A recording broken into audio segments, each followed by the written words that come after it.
A man named Eric is on a walk with his dog, Nova. While on the walk, Eric loses Nova after she pulls the leash from his hand in pursuit of a rabbit that happens to jump out of a bush as they pass by it. Eric chases after Nova, but this only inspires her to run faster, until she completely eludes Eric's vision, continuing on her pursuit of the rabbit, that has, by now, hidden somewhere in the other direction. After a great deal of time passes, it becomes clear that Nova has outrun her sense of orientation, and is now lost.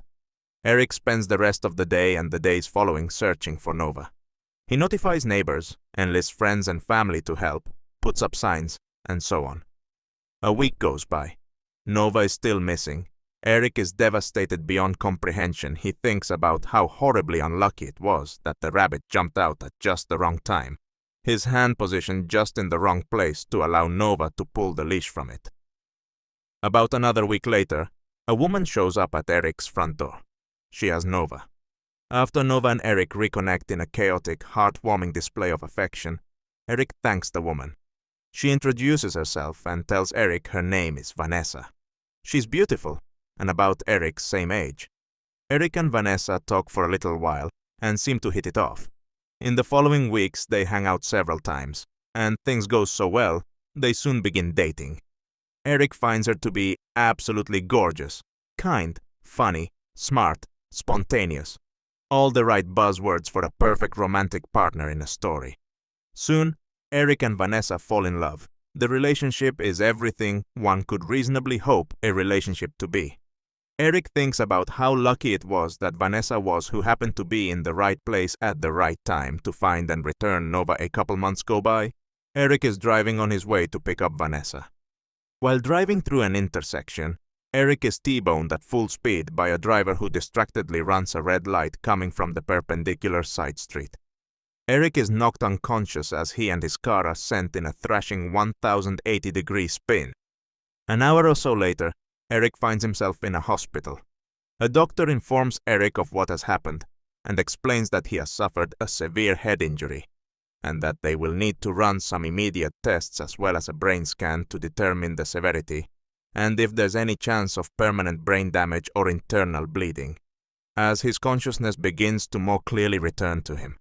Eric thinks about how unlucky it was to be going to get Vanessa in the exact direction at the exact time Eric is held overnight at the hospital.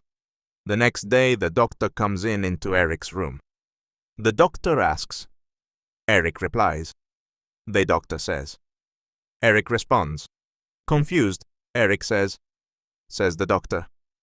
Eric asks with an escalating level of concern and confusion. The doctor pauses for a moment, and Eric looks at him, unaware of what this means. It's a tumor, the doctor goes on to saying. Eric asks. We ran the brain scan. Because of the brain scan, we found the tumor. Normally, we only catch a tumor like this. Because we found the tumor right now, though, we cut it while it's still benign before it became malignant and grew into any other areas of your brain, which in almost all cases becomes fatal. Since it's still in this stage, though, we should be able to remove it almost entirely without any issue. The doctor concludes. Eric starts to feel a weird, visceral tingling sensation and becomes slightly disoriented. Regardless, Eric looks around at the room. He thinks about how lucky he was to having going to get Vanessa in the exact direction at that exact time. He thinks about how lucky he was to have gotten in the car accident. He thinks about how weird it is to think this. In this moment, Eric realizes how little he knows about what anything actually is. That he has never and can never know what exists on the other side of anything that happens to him or because of him, no matter how good or bad, lucky or unlucky any of it might seem. Eric feels a strange, paradoxical sense of helplessness and liberation. About a week later, Eric undergoes brain surgery to remove the tumor. The surgery is successful.